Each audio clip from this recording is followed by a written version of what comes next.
नमस्कार, news our के खास कार्यक्रम में आपका स्वागत है। मैं हूं देवेंद्र कुशवाहा। छत्तीसगढ़ राज्य विधानसभा में रेत माफियाओं की दादागिरी और अवैध उत्खनन का मुद्दा विधानसभा में गूंजा। सत्ता पक्ष और विपक्ष के सदस्यों ने खनिज माफियाओं की दादागिरी और अवैध उत्खनन पर चिंता प्रकट की। इसके बाद राज्य के मुख्यमंत्री की ओर से जवाब देते हुए राज्य के वित्त मंत्री ओपी चौधरी ने खनिज माफियाओं के खिलाफ आगामी 15 दिन विशेष अभियान चलाकर कार्रवाई करने का ऐलान किया। उन्होंने पीएम आवास योजना के लिए हितग्राहियों को निःशुल्क रेत देने की भी घोषणा की। एक रिपोर्ट देखिए, फिर चर्चा भी करेंगे। विधानसभा में गूंजा रेत माफियाओं का मुद्दा। रेत माफियाओं की दादागिरी पर जताई चिंता। पक्ष और विपक्ष दोनों ने जताई चिंता। सीएम की ओर से वित्त मंत्री ने दिया जवाब। 15 से चलेगा विशेष अभियान। रेत माफियाओं के खिलाफ होगी कार्रवाई।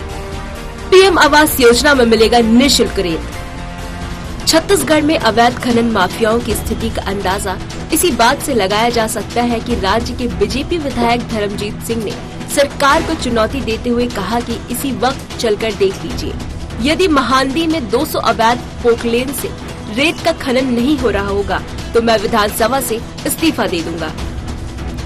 राज्य विधानसभा में प्रश्नकाल के दौरान कांग्रेस विधायक शेषराज हरवंश और बीजेपी विधायक रिकेश सेन के प्रश्न पर चर्चा करते हुए धर्मजीत सिंह ने आरोप लगाया कि भूपेश सरकार के कार्यकाल में रेत खदानों को माफियाओं को आवंटित कर दिया गया है।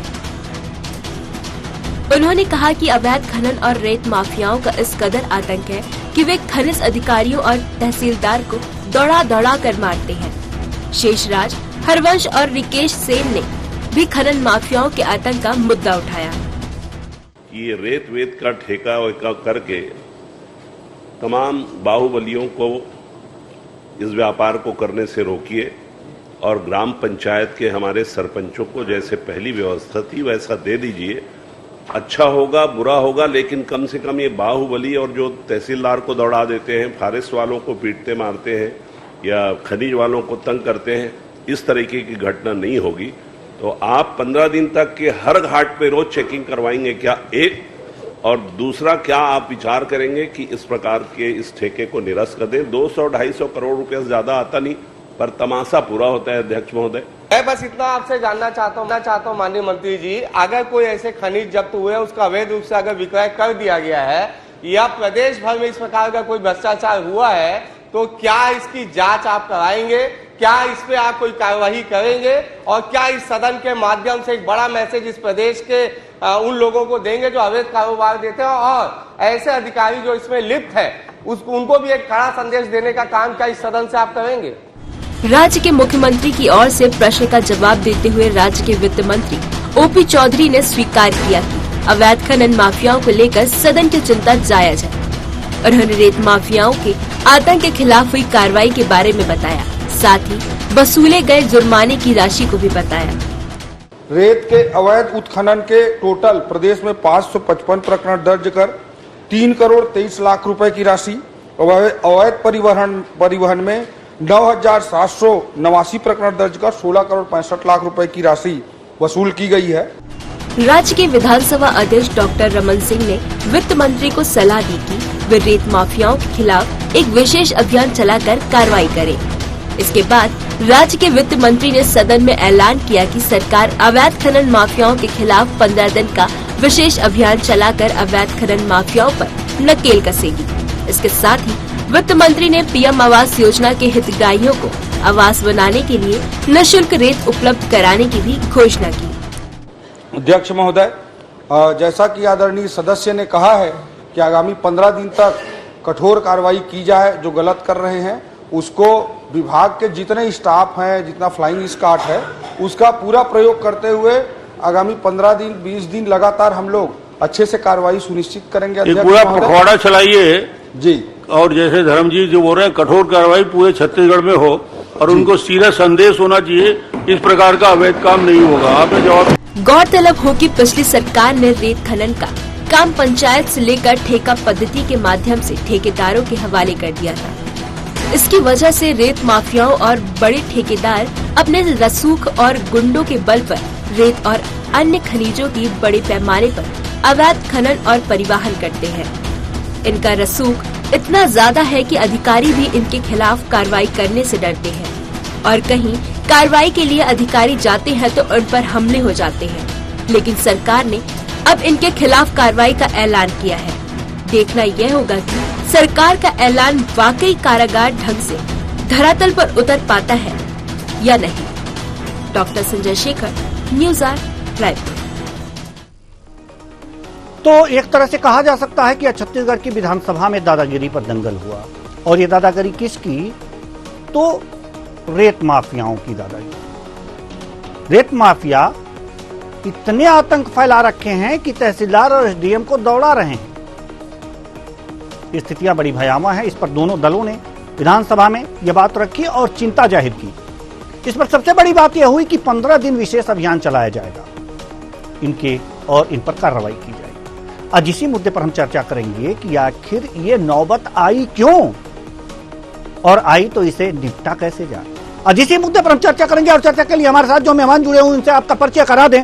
जसविंदर सिंह बग्गा जी, प्रवक्ता बीजेपी, रवि ग्वालानी जी, प्रवक्ता कांग्रेस, और प्रकाश पुंज पांडे जी, वरिष्ठ पत्रकार। तीनों मेहमानों का बहुत बहुत स्वागत है हमारे इस कार्यक्रम में। जसविंदर सिंह बग्गा जी, प्रवक्ता बीजेपी, हम आपसे जानना चाहते हैं कि अब तो आपकी सरकार है, आपकी सरकार आ गई है।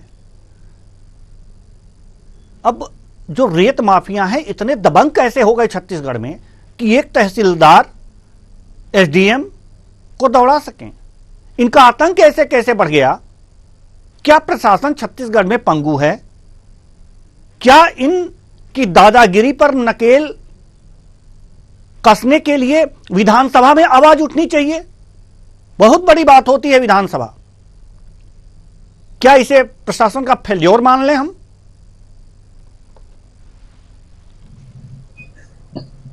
देवेंद्र जी, मुझे लगता है कि भारतीय जनता पार्टी की सरकार को भी आए कुछ ही समय हुआ है, और इस प्रकार से इतने कड़े शब्दों में प्रशासन का फेल्योर, मुझे लगता है सरकार के साथ ज्यादती है। आपको थोड़ा सा नर्म तो रहना पड़ेगा देवेंद्र जी। और देखिए, रेत माफिया की दादागिरी प्रारंभ कब से हुई? रेत माफिया की दादागिरी को प्रश्रय किसने दिया, और उनका साहस इतना बढ़ कैसे गया कि प्रशासनिक अधिकारियों पे हाथ उठाने की नौबत आने लगी? आपको इसके लिए थोड़ा समय पीछे जाना पड़ेगा जी। आपको दिसंबर 2018 को याद करना पड़ेगा, जब छत्तीसगढ़ की जनता ने भारतीय जनता पार्टी को शासन से हटा के कांग्रेस को शासन में बिठाया था जी। और उसके तुरंत बाद क्या हुआ? आज विधानसभा में अगर आपने कार्रवाई को गंभीरता से देखा होगा तो इन सारी बातों का उल्लेख हुआ है कि किस प्रकार छत्तीसगढ़ में रेत के घाटों पर कब्जा करने के लिए अपने लोगों को किस प्रकार से फोन करके प्रशासन के प्रभावी लोगों ने वहां पर बिठाया, और इस बात की ताकीद की कि रेत घाटों का ठेका चाहे जिसके नाम से क्यों ना हो, काम हमारा आदमी करेगा। और ये हमारा आदमी कौन है? ये उत्तर प्रदेश के रायबरेली से आया हुआ ठेकेदार है।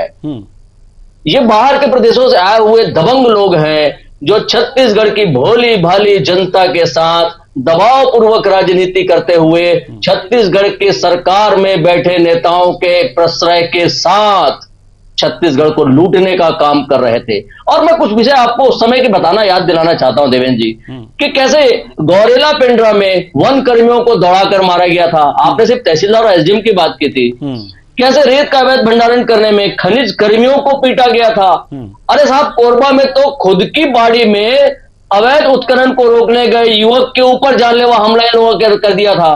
आपको सब कुछ याद होगा देवेंद्र जी कि किस प्रकार कांकेर में रेत के अवैध उत्खनन जब प्रारंभ हुआ तो उसके साथ कंकाल निकलने शुरू हो गए थे, कहां तक ये लोग पहुंच गए थे। और मैं आपको एक बात बहुत स्पष्टता के साथ कहना चाहता हूं देवेंद्र जी, ये भाजपा की सरकार है।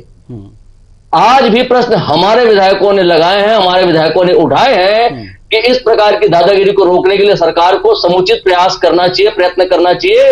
और मैं आपको बोलता हूं देवेंद्र जी, ये भाजपा की सरकार है, विष्णुदेव साय की सुशासन वाली सरकार है। इसमें गलत को गलत कहा जाएगा, गलत को बर्दाश्त नहीं किया जाएगा, गलत पे कार्रवाई होगी, वैधानिक कार्रवाई होगी, और गलत पे बुलडोजर भी चलेगा। जी, गलत पे बुलडोजर भी चलेगा और वैधानिक कार्रवाई भी की जाएगी। रवि ग्वालानी जी, हम आपके पास आना चाहेंगे। रवि ग्वालानी जी, सारे दोस्त तो इधर दिख रहे हैं, क्या कहेंगे आप? कुशवाहा जी, जी देखिए, आज भारतीय जनता पार्टी को मैं सबसे पहले तो याद दिलाना चाहूंगा कि आप लोग आज पक्ष में आ चुके हैं, सत्ता में। आज आप लोग जो करना चाहे कर सकते हैं, लेकिन आप लोग क्या कर रहे हैं? दुर्भाग्यपूर्ण सिर्फ राजनीति कर रहे हैं, एक्शन कुछ नहीं कर रहे हैं। अभी क्या बात निकल करके आई है कि रेत माफिया, मैंने ये कौन है रेत माफिया, कहां से आए हैं ये रेत माफिया? जो माफिया की आप बात कर रहे हैं, किस परिभाषा के अंतर्गत आप किसको माफिया कह रहे हैं और क्या माफिया गिरी हुई है, स्पष्ट कीजिए। सिर्फ बात करने से नहीं होगा, पहली बात। दूसरी बात, 2 महीने से सरकार आ चुकी है आपकी, आप लोग कहां हो? क्या कर रहे हैं आपके मुख्यमंत्री जी? क्या कर रहे हैं आपके बाकी मंत्री जी? क्या कर रहा है आपका प्रशासन? अगर माफियागिरी हो रही है तो आप लोग सोए हुए क्यों हो? किसका इंतजार कर रहे हो? क्या वेट कर रहे थे कि पहले विधानसभा में राजनीति करेंगे, विधानसभा में फिर 15 दिन का समय मांगेंगे और उसके बाद एक्शन लेना शुरू करेंगे? आप लोग क्या कर रहे हो? क्या दिखाना चाह रहे हो? और उसके बाद आज अगर विधानसभा में ये बात निकल करके आती है तो बात बोलते हैं कि आप 15 दिन और हम अभियान चलाएंगे। क्यों 15 दिन भैया? अगर कोई गलत काम हो रहा है तो आप उसके ऊपर आज एक्शन लीजिए, कल एक्शन लीजिए। ये 15 दिन आप क्या बताना चाह रहे हैं? क्या ऐसे लोग जो थे ही नहीं उनके खिलाफ केस दर्ज होंगे और 15 दिन पर उसके खिलाफ कार्यवाहियां होंगी? क्या बैकडेटेड कुछ काम करना चाह रहे हो आप लोग? आपकी मंशा में जो है, आपकी नीयत में जो है, वो मुझे खोट नजर आ रहा है। राजनीति कर रहे हो, आप बता रहे हो कि ऐसा हुआ। मैं आपको याद दिलाता हूं, आपके समय भी कितनी जेसीबियां जब्त हुई थी, आपके समय में भी कितने अवैध उत्खनन हुए थे। आप लोग थोड़ा उसको भूल गए हो। थोड़ा सा जाकर के पीछे जाकर के देखो, 2018 के पहले नियम का क्या उल्लंघन हुआ है, ये बात करो ना। क्या कोई गलत नियम के अंतर्गत काम हुआ कांग्रेस के पार्टी के समय में? क्या कोई चीज ऐसी थी जो असंवैधानिक हुई? उसके ऊपर कोई चर्चा नहीं है। चर्चा क्या हो रही है? एक विधायक कहते हैं कि अगर 200 से ज्यादा नहीं निकले तो मैं इस्तीफा दे दूंगा। मैं पूछना चाहता हूं आपके इस चैनल के माध्यम से, कुशवाहा जी, एक बार जांच क्यों नहीं कर ली है? थोड़ा देख लेते ना कि 200 है कि 200 से ज्यादा है कि कम है। उनकी बात जो उन्होंने सदन में कही वो भी क्लियर हो जाए कि 200 से ज्यादा है कि कम है। अगर कम रहते तो शायद वो इस्तीफा दे देते। आपने तो उसको, उन्होंने जो बात कही उसको जांच करने का, चेक करने का मौका ही नहीं दिया। आपने तो तुरंत अपनी बात कर दी। ये सुनियोजित है। ये एक तरफ से ऐसी बात निकल के आएगी और दूसरी तरफ से मंत्री जी का ऐसा जवाब आएगा। सुनियोजित तरीके से राजनीति हो रही है। अगर वाकई में कोई गलत चीज हो रही है तो बीजेपी को एक्शन लेना चाहिए कुशवाहा जी, राजनीति नहीं करनी चाहिए। बग्गा साहब कुछ कहना चाह रहे हैं जी। प्रकाश पुंज जी, हम आपके पास आ रहे हैं, लेकिन जल्दी से अपनी बात खत्म कीजिए क्योंकि बारी जो है प्रकाश पुंज पांडे जी की है।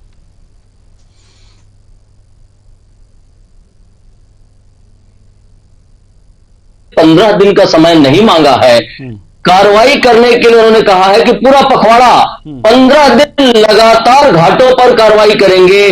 सारा सिस्टम उसमें काम करेगा, फ्लाइंग स्क्वाड उसमें काम करेगा, पूरे विभागीय लोग उसमें जांच करेंगे और जहां पर गलत पाया जाएगा वहां पर कार्रवाई होगी। पहला तो रवि जी को इस बात को बड़ा स्पष्ट रूप से समझना चाहिए। और दूसरा, अगर हमारे पिछली सरकार के समय जेसीबी जब्त हुई तो ये मान के चले कि न्याय और कानून का राज उस वक्त चलता था, इसलिए जेसीबी जब्त हुई थी। क्योंकि हम अपनी सरकार में भी किसी गलत बात को बर्दाश्त करने के लिए तत्पर नहीं होते हैं, इसलिए हमारी सरकार में जेसीबी जब्त होती थी रवि जी। और विश्वास रखिए, सिर्फ सरकार को भी कुर्सी में बैठे हुए इस सरकार के कानून का राज स्थापित किया है और आपको सरकार के हर कदम में कानून का राज दिखेगा, चाहे वो रेत माफिया हो, चाहे कोल माफिया हो।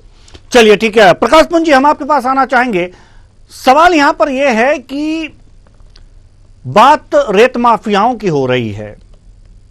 रेत माफिया मतलब अवैध काम, अवैध रेत उत्खनन, अवैध रेत परिवहन, दोनों बातें हैं। दोनों में अवैध चीजें हैं। यह अवैध हो रहा है, प्रशासन के नॉलेज में है। प्रशासन अगर कार्रवाई करने जाता है तो उसे दौड़ा दिया जाता है।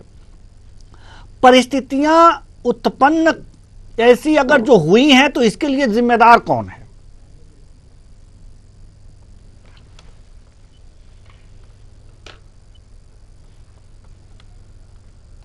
अनुमति और प्रशासन के नाक के नीचे अगर कोई भी गतिविधि हो रही है राज्य में या किसी भी शहर में, तो उसका जो कानून व्यवस्था का जो जिम्मेदार बॉडी होता है वो प्रशासन ही होता है। शासन का काम है नियम और शर्तों को उसको विधानसभा में डिस्कस करके वहां लागू करना, वो आदेश देने का काम करता है। क्रियान्वयन करने का काम तो प्रशासन का ही होता है। तो प्रशासन यहाँ तो प्रशासन के अधिकारियों को रेत माफिया दौड़ा कर भगा रहे हैं, वो मार रहे हैं, ये जो आरोप है ये लग रहे हैं। तो सीधे तौर पे इसका मतलब ये है कि प्रशासन इस समय लचर व्यवस्था है प्रशासन की। और दूसरी बात, जो माफिया राज है, माफिया राज इतना आश्वस्त है कि उन्हें लगता है कि सरकार भले किसी की भी हो, राज हमारा होगा। तो ये तो सीधा चैलेंजिंग बात है, ये तो चैलेंज कर रहे हैं। ये तो सरकार को चैलेंज करने वाली बात हो गई कि उनके कर्मचारियों को दौड़ाया जाए। वही बोल रहा हूँ, वो तो जी तो आखिर सीधे तौर पे सरकार को चैलेंज कर रहे हैं। हाँ, वही बात है कि आखिर ये मनोबल इतना बढ़ा कैसे इन लोगों का। एक तो अवैध काम कर रहे हैं, ऊपर अधिकारियों को दौड़ा रहे हैं। मतलब ये कि ये इनके पीछे कौन लोग हैं, कौन हो सकते हैं, और जिससे कि इनका इतना मनोबल बढ़ा हुआ है। दोषी तो वो भी हैं। देखिए, कहीं ना कहीं बिना राजनीतिक संरक्षण के जो काम कर तो इनको राजनीतिक संरक्षण प्राप्त है, क्योंकि बिना राजनीतिक के ये लोग कानून को हाथ में नहीं लेंगे, ये बात स्पष्ट है। मैं भी पूरे कई नियम के हर जगह पे इस प्रकार के खनन आप यथावत देख सकते हैं। लेकिन ये एक अच्छी बात है कि धर्मजीत जी ने विधानसभा में इस बात को उठाया है और उन्होंने तो फिगर्स भी दिए हैं कुछ की 200 के आसपास कोकेन देखे जा सकते हैं, उदाहरण तौर पे दिया होगा उन्होंने। मुझे लगता है कि ये संख्या और ज्यादा और भी ज्यादा हो सकती है। सबसे बड़ी बात है कि लेकिन सबसे बड़ी बात यह रही है, तमाचा मारा गया है। प्रकाश पुंज जी, सबसे बड़ी बात यह रही कि दोनों पार्टियों ने चिंता जताई है इस बात को लेकर। जी बोलिए देवेंद्र जी, बोलिए। जी ये मेरे कहने का तात्पर्य है कि सबसे बड़ी जो बड़ी बात है कि विधानसभा में दोनों पार्टियों ने चिंता जताई है इस बात को लेकर के कि ये आतंक जो है इसको कम होना चाहिए। तो ये तो सबसे अच्छी बात है। लेकिन वही घूम फिर करके सवाल आ जाता है कि राजनीतिक संरक्षण है तो राजनीतिक दो ही पार्टियां विशेष रूप से हैं राज्य में। एक तो कांग्रेस की सरकार रही है, अब बीजेपी की सरकार है। अब कांग्रेस विपक्ष में है, तब बीजेपी विपक्ष में थी। अब यह तय करना है कि आखिर किनका संरक्षण प्राप्त था इन लोगों को। तो यही हम पूछना चाहेंगे रवि ग्वालानी जी से। सरकार देवेंद्र जी, ये एक सिंडिकेट है, ये एक सिंडिकेट है जो कि नीचे से लेके इनका जो पैसा बटता है, फिर पावर ही नहीं, संरक्षण तो प्राप्त है ही। और ये बात कोई मैं नई बात तो नहीं कर रहा हूँ। Even Lehmann can understand. यहाँ हम 4 लोग इस चर्चा में है, चारों को पता है कि होता कैसे है ये काम। नीचे से लेके ऊपर तक पैसा दिया जाता है, मंत्री तक भी पैसा पहुंचता है, और संरक्षण तो ऊपर से ही प्राप्त होता है ना। अगर आप किसी चीज के लिए पैसा दे देंगे तो आप जान लेते हैं ना कि आखिर इसके लिए किनके पास पैसा पहुंचा होगा, कैसे पैसा पहुंचा होगा, किनके पास पैसा पहुंचा होगा, किनका संरक्षण प्राप्त था, यही जान लेते हैं ग्वालानी जी से। ग्वालानी जी, इस तरह की भयावह स्थिति अगर जो पैदा हुई है छत्तीसगढ़ में और होती रही है, तो इसके लिए आखिर उसके पीछे किसको जिम्मेदार मानते हैं आप? प्रकाश पुंज जी ने कहा कि राजनीतिक पार्टियां जिम्मेदार हैं इसके लिए, संरक्षण देती हैं। तो किसका संरक्षण मान लें, कांग्रेस का मान लें या बीजेपी का मान लें? देखिए कुशवाहा जी हमारे वरिष्ठ पत्रकार हैं, पांडे जी, वो चीजें हमसे शायद बेहतर समझते हैं। उनके ऊपर मैं टिप्पणी नहीं करना चाहूंगा। अगर वो कह रहे हैं तो उनके पास उनकी चीजें होंगी कहने के लिए। मैं मानना है कि आज अगर प्रशासन को एक्शन लेना चाहिए तो प्रशासन को एक्शन लेना चाहिए, बातें नहीं होनी चाहिए। अगर गलत काम हो रहा है, माफियागिरी हो रही है, अगर अवैध रेत खनन हो रहा है, तो बीजेपी चुप क्यों बैठी है? तो ये 2 महीने में हौसले बुलंद होने वाली बात नहीं है ना रवि ग्वालानी जी। क्या है 2 महीने? क्यों 2 महीने इन लोगों ने एक्शन नहीं लिया? आखिर कौन से अधिकारी लिप्त थे? भारतीय जनता पार्टी को सामने ये चीजें लानी चाहिए कि 2 महीने आज इनकी सरकार को हो गए हैं, अभी भी बातें हो रही हैं और ये कह रहे थे कि इनके समय में जो था एक्शन हुआ था। अरे भैया, आज आप ठेका प्रवृत्ति को बंद करके वापस सरपंच की तरफ जाने चाह रहे हो, तो आपके समय में भी तो ये अवैध उत्खनन हो रहे थे ना। तो आप कहना क्या चाह रहे हो कि आप बेटर कैसे हो गए? आपकी तो बातों में विरोधाभास आ रहा है। एक तरफ कह रहे हो कि पुरानी पद्धति में जाओ, दूसरी तरफ कह रहे हो कि हमारी उस पद्धति में भी जो थे वो इस तरह की एक्टिविटीज हो रही थी। आपको समझना पड़ेगा कि जिन लोग भी ये काम कर रहे हैं उसमें जो लोग भी लिप्त होकर के कार्टल बना रहे हैं, उस कार्टल के खिलाफ आपको एक्शन लेना चाहिए ताकि स्टेट का रेवेन्यू लॉस नहीं हो। तो भारतीय जनता पार्टी को राजनीति नहीं करनी चाहिए कि 2 महीना चुप बैठे रहे और अभी 15 दिन का समय लेंगे, फिर देखिएगा आप कुशवाहा जी आचार संहिता लग जाएगी तो इनके नेता कहना शुरू कर देंगे। हमें आप ये बताइए रवि जी, माफ कीजिएगा, हमें ये बताइए कि ये परिस्थितियां आप कह रहे हैं कि 2 महीने चुप बैठे थे, यानी कि 2 महीने कार्रवाई क्यों नहीं हुई? आपके कहने का तात्पर्य यह है, तो आप हमें यह बताइए कि इसका मतलब है कि 2 महीने पहले से भी ये स्थितियां थी, बरकरार थी और ये लोग 2 महीने चुप बैठे रहे, कोई कार्रवाई नहीं किए। मतलब आपकी बातों से लगता है कि ये समस्या पहले से थी। नहीं, ये आपकी बातों से लग रहा है।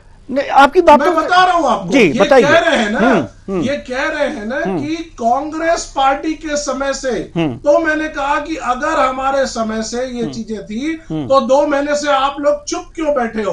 अगर आपको लगता है कि कोई चीज शुरू से गलत नहीं तो आपके जमाने से क्यों थी? समस्या तो ये है। चलिए ठीक है, 2 महीने पहले, 2 महीने में आपने क्या एक्शन लिया वो बताइए। चलिए ठीक है, हम इनसे पूछ लेंगे, हम इनसे पूछ लेंगे, हम इनसे पूछेंगे, बग्गा साहब से पूछेंगे, लेकिन उससे पहले आपसे पूछ लेना कि ये स्थितियां उत्पन्न क्यों हुई? आपकी भी तो सरकार थी, अभी तो 2 महीने हुए ना। देखिए कुशवाहा जी, हम तो कह रहे हैं ऐसी स्थितियां हमारे समय में थी ही नहीं।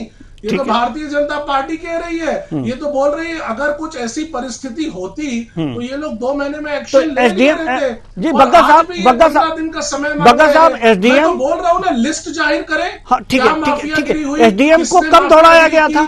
एसडीएम को कब दौड़ाया गया था? वन विभाग कर्मियों को कब दौड़ाया गया था? आप तो गिना रहे थे लिस्ट ना, ये बताइए कब दौड़ाया गया था? आपकी सरकार बनने के बाद या पहले?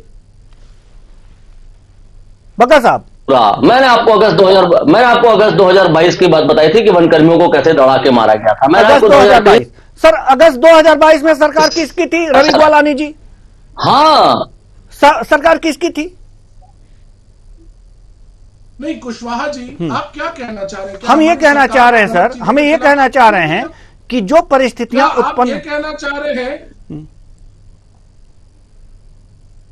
जी बताइए। जी, हम ये कहना चाह रहे हैं कि जो परिस्थितियां उत्पन्न हुई हैं उसके लिए कहीं ना कहीं कांग्रेस भी जिम्मेदार है और 2 महीने चुप रहने के लिए बीजेपी जिम्मेदार है। मेरी बात को आप समझिए जी कि अगर कोई व्यक्ति, अगर कोई इस तरह की चीजों में लिप्त है, गलत गतिविधियां हो रही है, तो हमारे सरकार के समय में हमने प्रशासनिक तौर पर जो एक्शन लेने थे लिए थे। आज भारतीय जनता पार्टी सदन में बड़े आरोप लगा रही है, तो मैं इनसे ये पूछना चाह रहा हूं कि 2 महीने में इन्होंने क्या एक्शन लिया? चलिए ठीक है, अपने एक्शन की बात करें ना। ये तो आज पक्ष में आ गए हैं, आज इनके पास मैंडेट है, प्रशासन शासन सब इनका किया। चलिए ठीक है, इनसे भी पूछ लेते हैं। जसविंदर जी, बग्गा साहब बताइए ना, इन्होंने जी बग्गा साहब, मान लेते हैं कि ये इनके समय में कंट्रोल नहीं हो पाया, इसलिए जनता ने इन्हें नकार दिया और इन्हें कुर्सी से हटा दिया। अब बात आती है 2 महीने की, तो 2 महीने तक आप लोग क्या करते रहे? देखिए देवेंद्र जी, मैं थोड़ा सा आपके शब्दों को थोड़ा सा करेक्ट करूं जी। इन्होंने उस समय 5 वर्ष में भ्रष्टाचार पे अंकुश लगाने की कोशिश ही नहीं की जी। अगर ये चाहते, इतना बड़ा तंत्र हमारे हाथ में रहता है जब हम सरकार में होते हैं जी, तो कितना समय लगता? ये तो 5 वर्ष में छत्तीसगढ़ के लोगों को, छत्तीसगढ़ के संसाधन को लूटने के लिए, बड़े दुख के साथ कहता हूं, लूटने के लिए सरकार में बैठे थे। इनके एक एक दिन के कृत्यों से ये बात पूरे 5 वर्ष छत्तीसगढ़ ने भुगता है। इन्होंने भ्रष्टाचार को संस्थागत रूप दे दिया था देवेंद्र जी। और अब भ्रष्टाचार पे अंकुश लगाने की बड़ी बड़ी बातें कर रहे हैं बैठ के। देखिए देवेंद्र जी, सरकार वो होती है जो गलतियों से सीखती है और पिछली सरकार की गलतियों से सीखते हुए अच्छा प्रशासन, अच्छा शासन देने की कोशिश करती है। भारतीय जनता पार्टी की कोशिश भी वही है कि कांग्रेस ने 5 वर्षों में जो गलतियां की है, जाने अनजाने में, उन गलतियों से सीखते हुए, उन गलतियों को समझते हुए किस प्रकार छत्तीसगढ़ के संसाधनों का समुचित दोहन हम कर सकते हैं छत्तीसगढ़ के हित में, इस दिशा में हम काम कर रहे हैं। आज ही, सिर्फ आज ही विधानसभा में यह प्रश्न उठा है। आज ही माननीय वित्त मंत्री जी ने, जो माननीय मुख्यमंत्री जी के बिहाफ में उत्तर दे रहे थे, उन्होंने कहा कि 15 दिन लगातार पूरा पखवाड़ा हम इस पर कार्रवाई करेंगे। और देखिए, एक बड़ी घोषणा और हुई आज कि जो 18 लाख प्रधानमंत्री आवास ग्रामीण जनों के बनने हैं, जिन्होंने कांग्रेस की सरकार ने 5 वर्ष तक रोक के रखा था, उन लोगों के लिए भी रेत के घाटों से रेत का परिवहन और रेत मुफ्त। जी ठीक है, रवि गोलानी जी जल्दी से अपनी बात रखिए क्योंकि समय बिल्कुल कम है। ठीक है, ठीक है कुशवाहा जी, आपने इनसे पूछा कि 2 महीने में इन्होंने क्या किया, इन्होंने कोई जवाब नहीं दिया। मैं यही कह रहा हूं, जब अगर कोई गलत काम हुआ ही नहीं है तो कार्यवाही क्या करेंगे? और आज भी ये जो बात कर रहे हैं, ये राजनीति हो रही है। मैं पूछना चाह रहा हूं कि क्या हर चीज के लिए, हर कार्यवाही के लिए, हर एक्शन के लिए क्या पहले प्रश्न विधानसभा में आएगा, उसके बाद कार्यवाहियां होंगी? क्या तब तक मुख्यमंत्री और शासन प्रशासन कुछ नहीं करेगा? इंतजार करते रहेंगे कि कोई विधायक जब पूछेगा तब पहले उसका जवाब देंगे और कार्यवाहियां करेंगे? ये किस तरफ प्रदेश को ले जा रहे हैं? अगर कोई गलत काम हो रहा है तो तुरंत सरकार को एक्शन लेना चाहिए, ना कि राजनीति करनी चाहिए। कवर्धा में साधराम की हत्या हुई, हमने एक दिन में 6 आरोपियों को जेल में डलवा दिया। ठीक है, मुख्य आरोपी घर को बुलडोज कर दिया जहां उनका अतिक्रमण था। आप हमसे कार्रवाई की बात करते हैं, बिलासपुर का घटना देखें, जिस प्रकार हत्याकांड हुआ, उसके आरोपी के घर को इधर से बुलडोज किया हमारे सरकार। हनीमून पीरियड में चल रही है, इंतजार कर रही है पता नहीं किस चीज का। पूरा का पूरा शासन प्रशासन इनके समय में फेल होता नजर आ रहा है। आप जनता से जाकर के पूछ लिए, जनता कह रही है कि भारतीय जनता पार्टी कोई डिसीजन नहीं ले पा रही है। चलिए ठीक है, हम प्रकाश पुंज जी के पास जाना चाहेंगे। बहुत कम समय, बिल्कुल भी समय नहीं है, लेकिन कम समय में हम चाहेंगे कम शब्दों में अपनी बात आप रखें कि वास्तव में क्या लगता है कि 15 दिन लगातार अभियान चला करके इन जो रेत माफिया हैं इनको काबू में किया जा सकता है, या कुछ और भी ज्यादा समय? देखिए देवेंद्र जी, जितना भी समय लगे जी, जितना भी समय लगे, राज्य सरकार को ऐसे लोगों पे तुरंत कार्रवाई करनी चाहिए और इसका एक नियम बना, नियम का खनन हो और उस नियम का उल्लंघन करने वाले के लिए सख्त से सख्त कार्रवाई हो और ऊपर सुपरविजन के लिए एक कमेटी और एक बॉडी बनानी चाहिए, जो कि बहुत आवश्यक है। जी, बहुत बहुत धन्यवाद तीनों मेहमानों का, आप आए और अपने अपने विचार साझा किए। तो कुल मिलाकर के सही बात कही है प्रकाश पुंज पांडे जी ने कि इसका एक नियमित कमेटी बना करके इसकी बराबर मॉनिटरिंग होनी चाहिए और इसकी लगातार जांच होनी चाहिए, इस पर लगातार एक्शन होना चाहिए, छापेमार कार्रवाई होनी चाहिए और रेत माफियाओं को सरकार काबू में करे।